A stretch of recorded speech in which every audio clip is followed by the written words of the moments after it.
नमामि श्रियमथ च भुवं ब्रह्मवायू च वन्दे गायत्रीं भारतीं तामपि गरुडमनन्तं भजे रुद्रदेवं देवीं वन्दे सुपर्णी महिपतिदयितां वारुणीमप्युमां ताम् इन्द्रादीन् काममुख्यानपि सकलसुरान् तद्गुरून्मद्गुरूंश्च अभ्रमं भङ्गरहितं अजडं विमलं सदा आनन्दतीर्थमतुलं भजे तापत्रयापहम् पृथ्वीमण्डलमध्यस्थाः पूर्णबोधमतानुगाः वैष्णवाः विष्णुहृदयाः तान् नमस्ये गुरून्मम आपादमौलिपर्यन्तं गुरूणामाकृतिं स्मरेत् तेन विघ्नाः प्रणश्यन्ति सिद्ध्यन्ति च मनोरथाः। श्री विद्यासागर महाराज नमः। हरिः ओम्। नारायणं सुरगुरुं जगदेकनाथं भक्तप्रियं सकललोकनमस्कृतं च त्रैगुण्यवर्जितमजं विभुमाद्यमीशं वन्दे भवग्नममरासुरसिद्धवन्द्यं नारायणं नमस्कृत्य नरं चैव नरोत्तमं देवीं सरस्वतीं व्यासं ततो जयमुदीरयेत्। नारायणाय परिपूर्णगुणार्णवाय विश्वोदयस्थितिलयोन्नियतिप्रदाय ज्ञानप्रदाय विबुधासुरसौख्यदुःखसत्कारणाय वितताय नमो नमस्ते। శ్రీమన్మహాభారత తాత్పర్య నిర్ణయంలో వెనుకటి పాఠంలో 2వ అధ్యాయంలో చివరగా 6వ శ్లోకాన్ని చెప్పుకున్నాం. ఏం చెప్పబడింది అంటే, ఈ మహాభారత తాత్పర్య నిర్ణయ గ్రంథాన్ని రచించటానికి కారణం ఏమిటి, దాని నేపథ్యం ఏమిటి, నేను ఎవరి అనుగ్రహం చేత ఎవరి ప్రేరణ చేత ఈ మహాభారత తాత్పర్య నిర్ణయ గ్రంథాన్ని రచించాను అనేటటువంటి విషయాన్ని మధ్వాచార్యుల వారు స్పష్టంగా చెప్పారు. మధ్వాచార్యుల వారి కాలము నాటికే, అంటే 13వ శతాబ్దము నాటికే ఈ భారత భాగవత రామాయణ పురాణాలను అన్య మతస్థులు వారి వారి మత ప్రచారం కొరకు ఈ గ్రంథాలలో కొన్ని వారికి విరుద్ధంగా అనుకూలంగా లేనటువంటి శ్లోకాలను తీసివేశారు, వారికి అనుకూలమైనటువంటి శ్లోకాలను చేర్పించారు. ఈ విధంగా ఒక కోటి భాగంలో ఒక అంశము కూడా లేకుండా భారతం అనేటటువంటిది అవ్యవస్థమైనటువంటి ఉన్నది.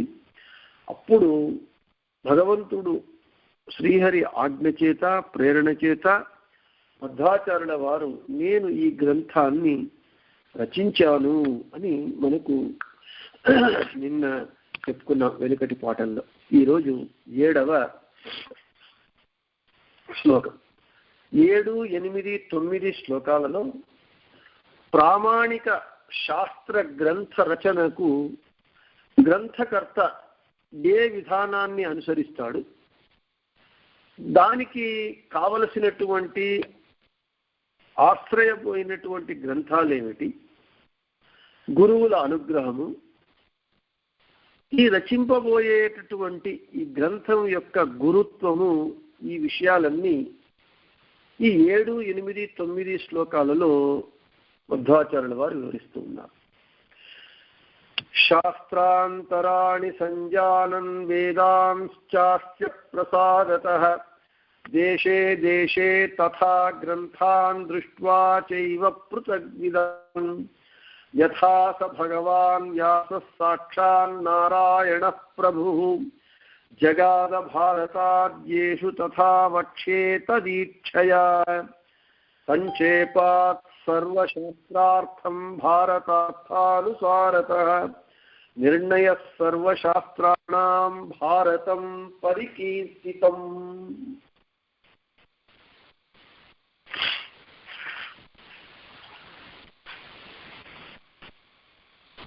మధ్వాచార్యుల వారు నేను ఈ గ్రంథాన్ని ఎలా రచించాను అనేటటువంటి విషయాన్ని చెబుతూ ఉన్నారు. సత్యవతి పరాశర పుత్రుడుగా జన్మించినటువంటి అవతరించినటువంటి భగవాన్ వేదవ్యాసుల వారు అంటే బాదరాయణుల వారు కృష్ణద్వైపాయనులు వేదాలను విభాగం చేయటం చేత వారికి వేదవ్యాసులు అని పేరు.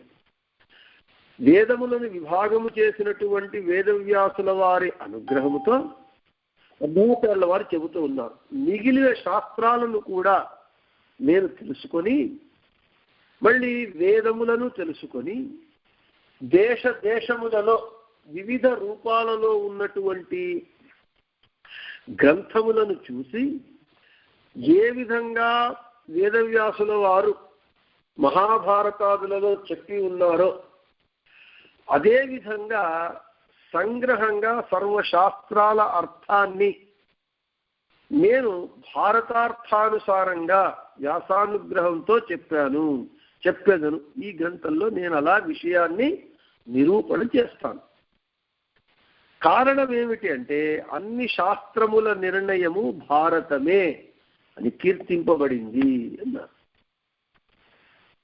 ఇక అంటే ఈ మహాభారత తాత్పర్య నిర్ణయ గ్రంథము ఆ కార్యము ఎటువంటిది అనంటే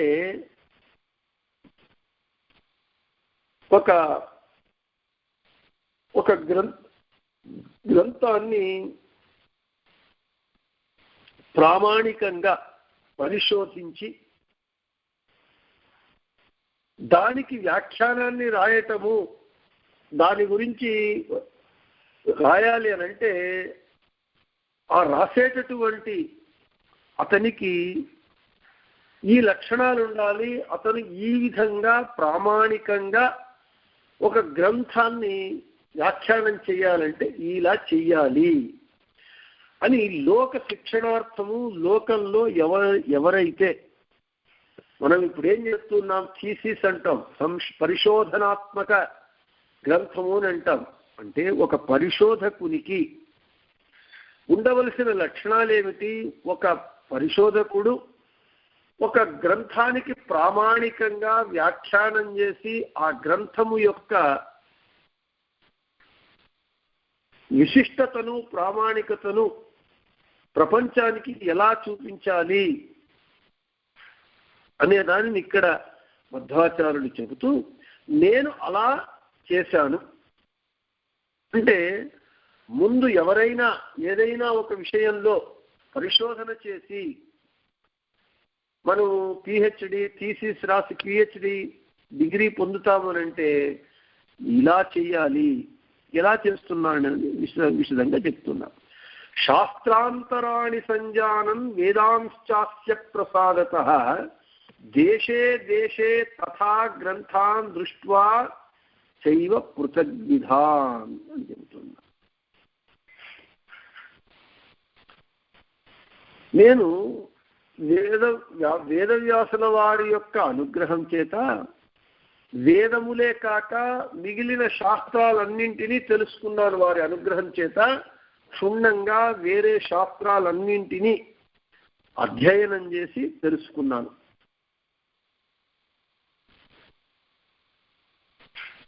తరువాత మనకు అసలు భారతానికి వ్యాఖ్యానం రాయాలి. భారతము వేదవ్యాసుల వారు రచించారు. ఆ భారతానికి వ్యాఖ్యానం రచించాలి అని అంటే మొదట భారతం బాగా అధ్యయనం చేయాలి. ఒక గ్రంథానికి వ్యాఖ్యానం రాయాలంటే మొదట ఆ గ్రంథాన్ని సాకల్యంగా సమగ్రంగా చదివి దాన్ని బాగా అర్థం చేసుకొని తరువాత రాయాలి. కాబట్టి వేదవ్యాసుల వారు రచించినటువంటి భారతాన్ని సరిగా అధ్యయనం చేసి అర్థం చేసుకుంటే సకల శాస్త్రముల అర్థము నిర్ణయ రూపంగా అందులో లభిస్తుంది. అంటే అన్ని శాస్త్రముల సారము నిర్ణయాత్మకంగా మనకు భారతంలో లభిస్తుంది. అది సత్యం. ఎందుకంటే వేదవ్యాసుల వారు మనకు ప్రతిజ్ఞ చేశారు, ఇది హాస్తితదన్యత్ర ఎన్నే హాస్తి నతత్వచితు. భారతంలో ఉన్నటువంటిది జగత్తునందు ఎక్కడైనా ఉండవచ్చు, అయితే భారతంలో లేనటువంటిది జగత్తులో ఎక్కడా ఉండటానికి వీలు లేదు. అంటే భారతము అన్నది ఒక సర్వస్వంగా ఉంటూ ఉన్నది. అందుకే భారతం ఈజ్ అన్ ఎన్సైక్లోపీడియా అన్నారు, విజ్ఞాన సర్వస్వము.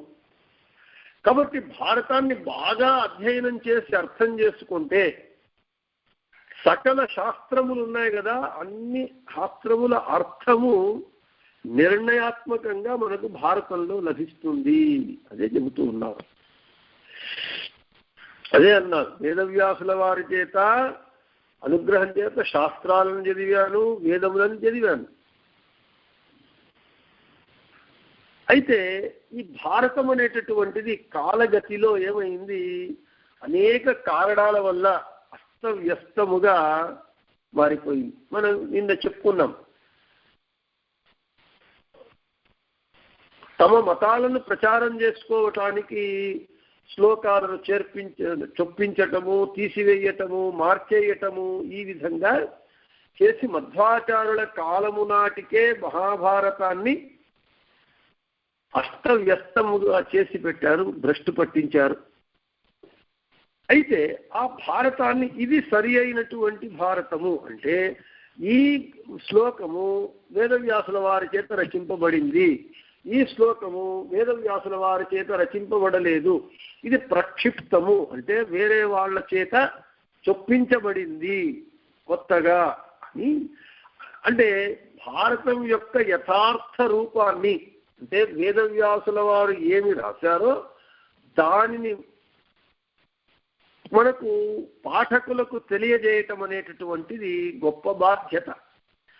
అది మధ్వాచార్యుల వారు తీసుకున్నారు కాబట్టి రచించటానికి వారి మీద పెద్ద ఆ బాధ్యత ఉన్నది. అంటే భారతాన్ని సరిగా అర్థం చేసుకోవాలి అని అంటే వేదవ్యాసుల వారి అనుగ్రహం కావాలి. అంతేకాకుండా వేదాలే కాదు, శాస్త్రముల సమగ్ర జ్ఞానము కూడా అత్యవసరము. మనకు ఒక గ్రంథం చదివేటప్పుడు ఆ గ్రంథం యొక్క సమగ్ర జ్ఞానము అవసరము, అలాగే దానికి సంబంధించినటువంటి ఇతర శాస్త్రముల సమ్యక్ జ్ఞానము కూడా అత్యవసరం. కాబట్టి మధ్వాచార్యుల వారు ఏం చేశారు, దేశే దేశే తథాన్ గ్రంథాన్ దృష్ట్వా చైవ పృథగ్విదాన్. నేను దేశ దేశాలలో గ్రంథ పాఠములు చూశాను. మనకు భారతంలో గోరఖ్పూర్ ఎడిషన్ అని, దక్షిణాత్య ఎడిషన్ అని మనకు ఉంటాయి ముద్రణలు. ఆ గ్రంథాలలో శ్లోకాలు కొన్ని వ్యత్యాసంగా ఉండొచ్చు, ఎందుకు మార్చబడ్డాయి కాబట్టి. దాక్షిణాత్య పాఠాలలో ఎడిషన్స్ లో ఒక మాదిరిగా, ఉత్తర దేశ ముద్రణలలో ఒక విధంగా ఉన్నప్పుడు ఇది ఏది, దీంట్లో నిజమైనటువంటి పాఠం ఏమిటి అంటే వేదవ్యాసుల వారు చెప్పినటువంటి వర్షన్ ఏది, వేదవ్యాసుల వారి వర్షన్ కాక వేరే చొప్పించినటువంటిది ఏది అనేటటువంటిది తెలుసుకోవాలి, అది నిర్ణయించాలి. పరిశోధకుడు అనేటటువంటి వాడు దానిని నిర్ణయించాలి. అది ఆ విధంగా ఇది వేదవ్యాసుల వారి యొక్క పాఠము, మిగిలినది కాదు అని ఆ బైఫర్కేషన్ చేసి ఆ విధంగా నిజమైన వేదవ్యాసుల వారి యొక్క పాఠమేదో నిర్ణయించాలి. అది పెద్ద కార్యక్రమం, పెద్ద గురుతర కార్యము. దాన్ని చెయ్యాలి అని అంటే ఏం చేయాలి, అందుకే నేను దేశాలు తిరిగాను, అన్ని గ్రంథ పాఠములను చూశాను, చూసి దాన్ని సమీక్షిస్తూ వచ్చాను. సమీక్షిస్తూ వస్తూ ఇక్కడ మధ్వాచార్యుల వారు ఒక గొప్ప పరిశోధకుడిగా, మళ్ళీ భగవాన్ వేదవ్యాసుల వారి అనుగ్రహ పాత్రులుగా, అంతేకాకుండా అనేకమైనటువంటి గ్రంథాలను లోతుగా పరిశీలించినటువంటి వారిగా, అసాధారణమైనటువంటి వ్యాఖ్యాతలుగా, తరువాత సమీక్షా దక్షులుగా మనకు ఇక్కడ మధ్వాచార్యుల వారు కనబడతారు. కాబట్టే వారు అంత శ్రద్ధ తీసుకొని, అంత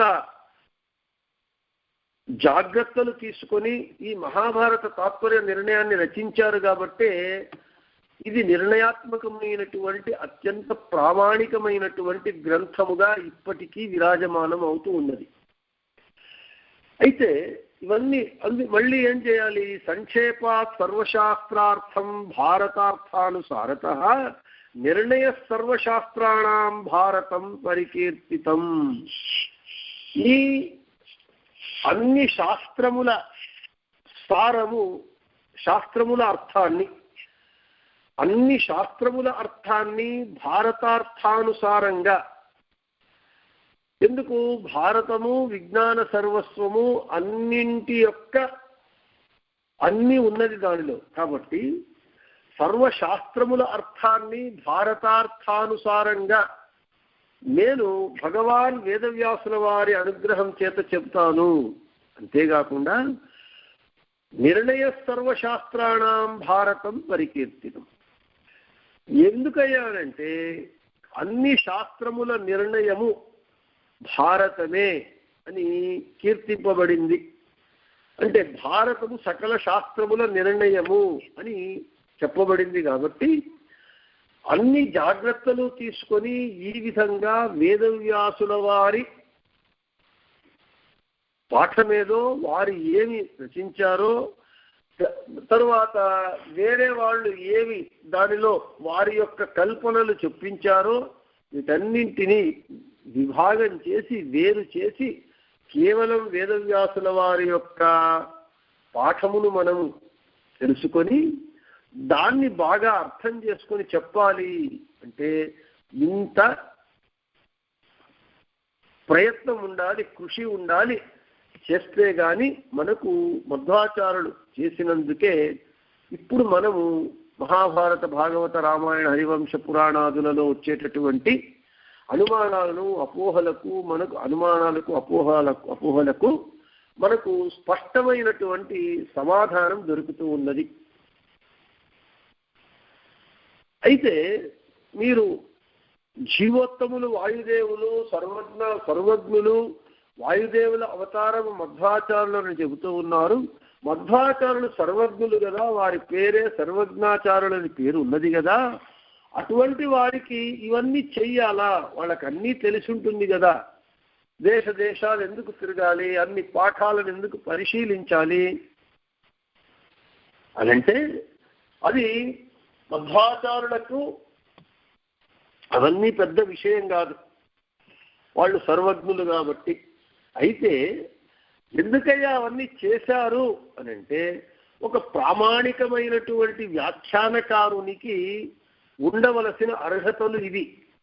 కాబట్టి మధ్వాచార్యుల వారు తమకు ఈ ప్రయత్నమంతా అవసరము లేకపోయినా, వాళ్లకు అన్నీ తెలిసినా ఈ ప్రయత్నాలను ఎందుకు చేశారయ్యానంటే ముందు లోక శిక్షణార్థము, ముందు ఎవరైతే పరిశోధన చెయ్యాలని వెళతారో అటువంటి పరిశోధకులకు ఈ అర్హతలు ఉండాలి అని మధ్వాచార్యుల వారు చూపించటానికి ఆ విధంగా చేశారే గాని వారు ఇంత ప్రయత్నం చేయవలసిన అవసరం లేదు. ఎందుకంటే వారు సర్వజ్ఞాచార్యులు, సర్వజ్ఞులు. అయితే ఇక్కడ మధ్వాచార్యులు ఎందుకు చేశారయ్యానంటే వారి గురువైనటువంటి సాక్షాత్తు భగవంతుని అవతారమైనటువంటి వేదవ్యాసుల వారు చేశారు కాబట్టి వీరు చేస్తూ ఉన్నారు.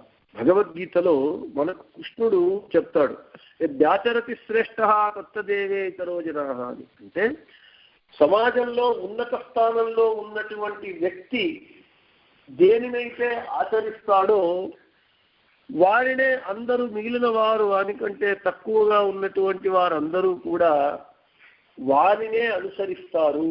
కాబట్టి కృష్ణుడు చెబుతున్నాడు, నేనే సర్వోత్తముణ్ణి, నాకంటే పెద్దవాడు లేడు. కాబట్టి నన్నే ప్రజలందరూ అనుసరిస్తారు కాబట్టి నాకు గురువు నాకు గురువు అవసరం లేదు, అయినా నేను గురువుల వద్ద విద్యాభ్యాసం చేశాను. ఎందుకయ్యానంటే లోకము తెలుసుకోవడానికి. అదేవిధంగా భగవంతుని యొక్క సాక్షాత్ శిష్యులు కాబట్టి మధ్వాచార్యుల వారు కూడా లోకానికి తెలపడానికి ఒక గ్రంథకర్తకు, ఒక పరిశోధనకర్తకు, ఒక వ్యాఖ్యానకర్తకు ఈ అర్హతలు ఉండాలి అని తెలియజేయటానికి మాత్రమే వారు ఈ విధంగా చేశారు. కానీ వారు ఇంత ప్రయత్నం చేయవలసిన అవసరం లేదు అనేది ఇక్కడ మనం ఒకటి బాగా గుర్తుంచుకోవాలి. ప్రముఖతః మనకు ఈ గ్రంథాన్ని చదివేటప్పుడు గ్రంథకర్త యొక్క మహిమను, అతని యొక్క వైశిష్ట్యాన్ని, గొప్పదనాన్ని మనం మనసులో ఉంచుకొని చదవాలి. అది చదివినప్పుడే మనకు గ్రంథం బాగా అర్థమవుతుంది. ఎందుకయ్యారంటే జీవోత్తములైన వాయుదేవుల అవతారం మధ్వాచార్యులు కాబట్టి వారికే ఇటువంటి గొప్ప పని కార్యం చేయడానికి సాధ్యమవుతుంది. కాబట్టి నేను ఇలా చేశాను. కాబట్టి ఈ మహాభారత తాత్పర్య నిర్ణయ గ్రంథం అనేటటువంటిది అత్యంత ప్రామాణికమైనటువంటిది. నేను ప్రమాణముల చేత రాశాను కానీ నా సొంత మాటగా, మధ్వాచార్యుల సొంత మాటనే మనకు ప్రమాణము, ఆప్తవాక్యము ప్రమాణముని. అయినా మధ్వాచార్యుల వారు నేను చెబుతున్నాను కాబట్టి మీరు నమ్మండి అని చెప్పటం లేదు. ఎందుకంటే మధ్వాచార్యుల రచనా శైలి అలాగే ఉంటుంది. నేను చెబుతున్నానని కాకుండా వాళ్ళ మాటలు తక్కువగా ఉంటాయి, ప్రమాణములే ఎక్కువగా ఉంటాయి. ఇది పాద్మే, ఇది గారుడే అని ఆ ప్రమాణ సహితంగా చెప్పేటటువంటి ఆ శైలి అది ముందు గ్రంథకర్తలకు, వ్యాఖ్యానకర్తలకు, తరువాత పరిశోధకులకు మార్గదర్శనం చేస్తూ ఉన్నారు. చేయటానికి మాత్రమే అలా చేశారు అనేది మనం ఇక్కడ అర్థం చేసుకోవాలి. అయిన తర్వాత ఇక మనకు చెప్పుకున్నాం, నిర్ణయ సర్వశాస్త్రాణం భారతం పరికీర్తితం, సకల శాస్త్రముల సారము మహాభారతము అని చెప్పబడింది. ఆ మహాభారతం యొక్క గొప్పదనాన్ని నిరూపిస్తున్నారు ముందు వచ్చేటటువంటి శ్లోకాలలో మధ్వాచార్యుల వారు. మనకు మహాభారతం అంటే దాని పేరే మహాభారతము, ముందు అదే వివరణ ఇస్తూ ఉన్నారు. ఆ మహాభారతం యొక్క గొప్పదనం ఏమిటి, వైశిష్ట్యం ఏమిటి అనేటటువంటి విషయాన్ని చెబుతున్నారు. భారతం సర్వవేదాశ్చ తులామారోపితాః పురా దేవైర్బ్రహ్మాదిభిః సర్వైఋషిభిశ్చ సమన్వితైః వ్యాసస్యైవాజ్ఞయా తత్ర త్వచ్చరిత్యత భారతం మహత్వాత్ భారవత్వాచ్చ మహాభారతముచ్యతే నిరుక్తమస్య యో వేద సర్వపాపైః ప్రముచ్యతే. ఈ పూర్వము దేవతలందరూ ఏమయ్యా చేశారు అని అంటే, బ్రహ్మాది దేవతలు, ఋషులు అందరూ కలిసి వేదవ్యాసుల వారి ఆజ్ఞ చేత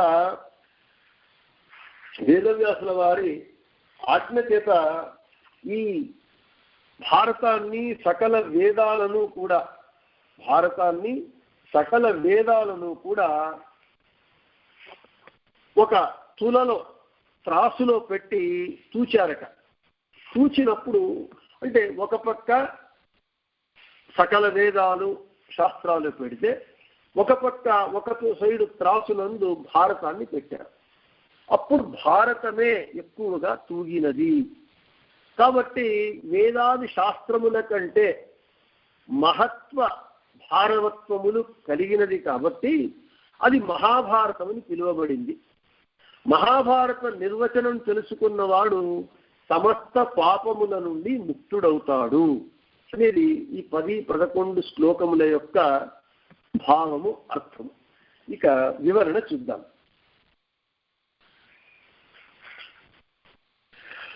ఇక మనకు ఈ జనార్దన భట్టీయ వ్యాఖ్యానం ఉన్నది. దానిలో అదేమండి ఎలా వేశారు?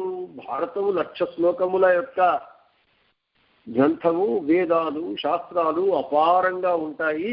అవన్నీ తెచ్చి ఎలా వేశారు, త్రాసునందు ఎలా తూచబడింది, ఇది సాధ్యమయ్యే పనేనా అనే అనుమానం వస్తే మనకు ఆ జనార్దన భట్టీయ వ్యాఖ్యలో ఈ విధంగా చెబుతూ ఉన్నారు.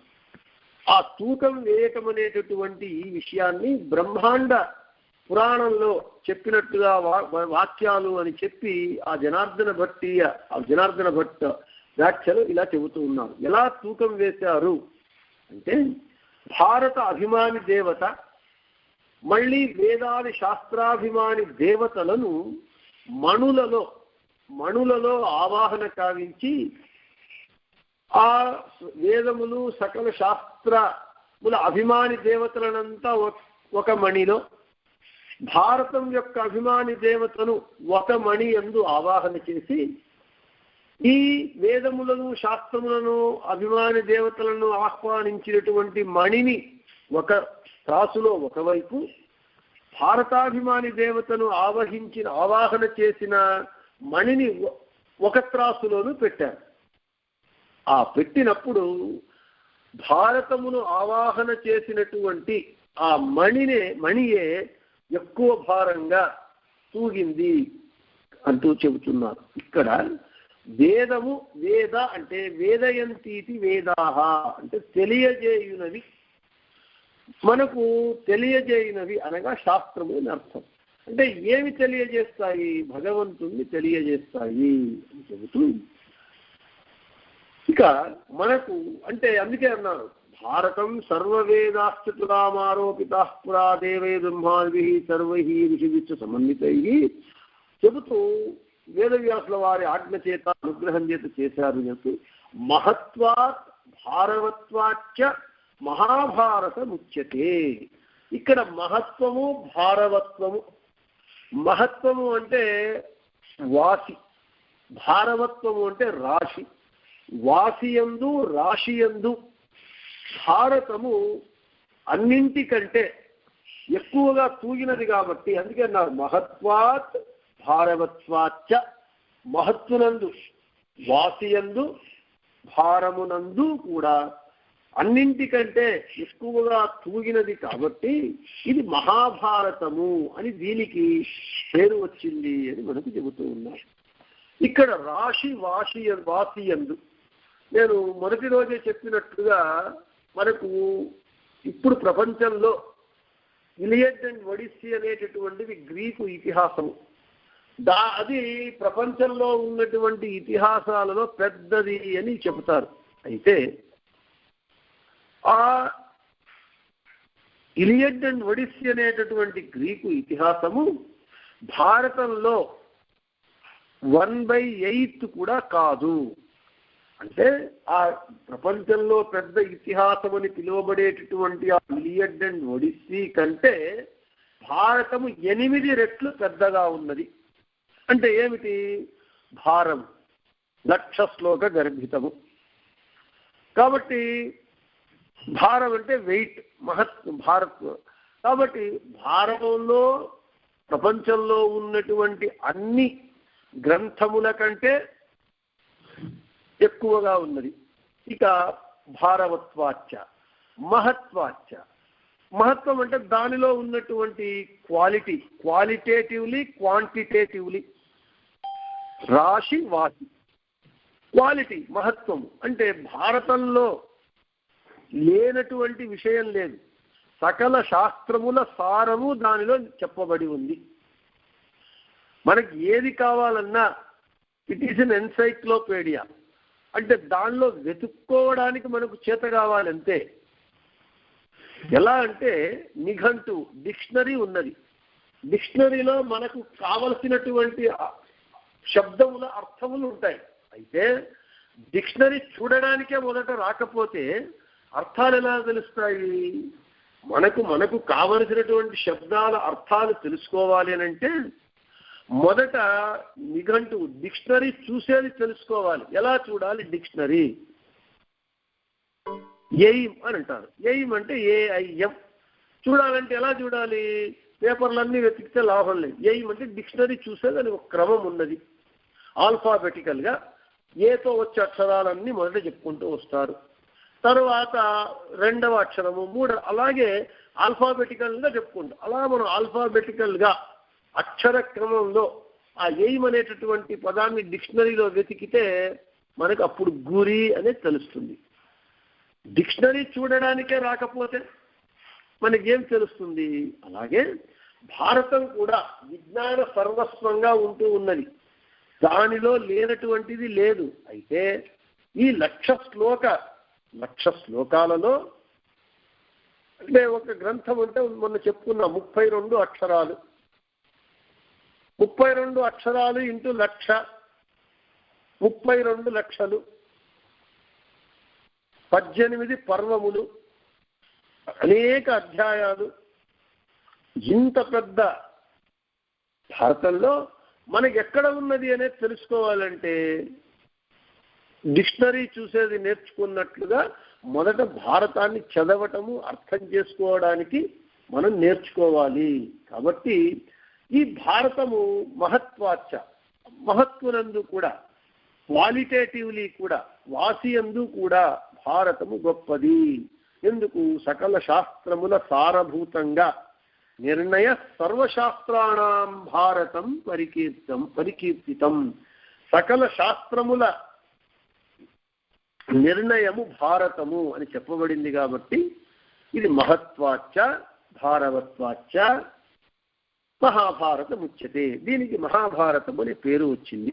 ఇక నిరుత్తమస్య యో వేద సర్వ పాపై ప్రముచ్యతే అంటే ఈ మహాభారతము అంటే ఈ మహాభారతం యొక్క పేరు యొక్క నిరుక్తిని, అంటే ఈ మహాభారతం పేరు ఎలా వచ్చింది అంటే ఆ నిరుక్తం మహత్వాచ భారవత్వాచ భారవత్వాచ మహాభారతం ఉచ్యతే.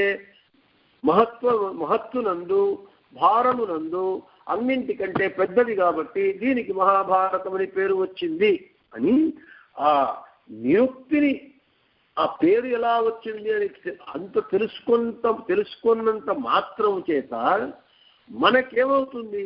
మన పాపములన్నీ పరిహారములవుతాయి అని మనకు అదే చెప్తున్నాం. నిరుత్తమస్యయో వేద సర్వ పాపై ప్రముచ్యతే అంటే భారతం, మహాభారతం అనే పేరు ఎలా వచ్చింది అని తెలుసుకుంటేనే మన పాపములన్నీ పరిహారం అవుతాయి అన్న తరువాత ఇక ఆ భారతంలో ఉన్నటువంటి జ్ఞానం ఏమిటి?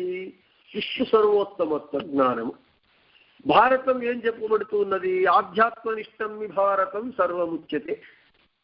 భారతము ఆధ్యాత్మనిష్టమైనటువంటిది. భారతంలో విష్ణు సర్వోత్తమత్వ జ్ఞానము ప్రతిపాదింపబడింది. కాబట్టి భారతం పేరు చేతనే మనకు పాపములు పరిహారం అవుతూ ఉన్నాయి అని అంటే ఇక భారతంలో విష్ణు సర్వోత్తమత్వ జ్ఞానము చెప్పబడింది అనేటటువంటి ఆ జ్ఞానాన్ని, భగవంతుని సర్వోత్తమత్వ జ్ఞానాన్ని పొందినప్పుడు ఇక ఆ జ్ఞానము మన సకల పాపములను పరిహారం చేస్తుంది అని కూడా అర్థం. భారత నిరుక్తం అనంటే రెండు రకాలుగా, పేరు యొక్క నిరుక్తిని తెలుసుకుంటేనే పాపములు పరిహారం అవుతాయి అని ఒకటి. రెండవది ఇక ఆ భారతంలో ప్రతిపాదింపబడినటువంటి విష్ణు సర్వోత్తమత్వ జ్ఞానం ప్రతిపాదింపబడింది. ఆ జ్ఞానాన్ని మనము పొందినప్పుడు మన పాపములన్నీ కూడా పరిహారం అవుతాయి అనేది మనకు ఇక్కడ చెబుతూ ఉన్నారు. ఇక భారతమునకు జయ అని పేరు. దీనికి జయ అని పేరు ఎందుకయ్యా అంటే సకల గ్రంథములను ఇది జయించటం చేత దీనికి జయ అని పేరు. అంటే అన్ని గ్రంథముల కంటే గొప్పది కాబట్టి అన్ని గ్రంథములను జయించటం చేత భారతానికి జయ అని పేరు. అందుకే జయేతిహాసము అని కూడా భారతానికి పేరు ఉంటూ ఉన్నది. ఇక మనకు ఇక్కడ మహత్వాత్ అని అంటే పూజార్థ ప్రతిపాదకత్వాత్ మహత్, భారవత్వాత్ ప్రతినిధిమణి ద్వారా భారవత్వాత్ భారతం అని మనకు ఇలా చెబుతూ ఉన్నారు. ఈ విధంగా మనకు భారతానికి జయ అని పేరు, జయేతిహాసం అని పేరు. భారతాన్ని చదివితే మనకు జయము లభిస్తుంది కాబట్టి దానికి జయ అని పేరు అని చెబుతూ ఈ మనకు 10-11 శ్లోకాలలో ఆ భారతం యొక్క గొప్పదనాన్ని, వైశిష్ట్యాన్ని మధ్వాచార్యుల వారు తెలిపారు. 7, 8, 9 శ్లోకాలలో తాము ఏ విధంగా మహాభారత తాత్పర్య నిర్ణయ గ్రంథాన్ని రచించారు అనే దాన్ని చెప్పారు అని చెప్పిన చోట శ్రీకృష్ణార్పణమస్తు, మధ్వేశార్పణమస్తు, అందరికీ శుభమస్తు. రేపు మధ్వనవమి కాబట్టి నాకు అదే కాకుండా రేపు సరిగ్గా 7:15 నుండి 8:15 దాకా ఒక ఆర్గనైజేషన్ చెన్నై నుండి వాళ్ళు వీడియో ఉపన్యాసం పెట్టారు. అది యూట్యూబ్లో మనకు వస్తుంది. తర్వాత రేపు మధ్వనవమి ప్రయుక్తంగా వాళ్ళు మధ్వాచార్యుల వారి యొక్క సర్వమూల గ్రంథముల పరిచయాత్మకమైనటువంటి ఉపన్యాసాన్ని పెట్టారు. అది కన్నడంలో ఉంటుంది. రేపు ఆ సమయంలో నేను వీడియో ఉపన్యాసంలో ఉంటాను కాబట్టి రేపు పాఠం ఉండదు. తర్వాత భగవద్గీత పాఠం కూడా ఉండదు. ఎల్లుండి యథాప్రకారంగా పాఠం ఉంటుంది. దీన్ని అందరూ గమనించండి. గమనించి కాన్ఫరెన్స్ కాల్కి జాయిన్ కండి.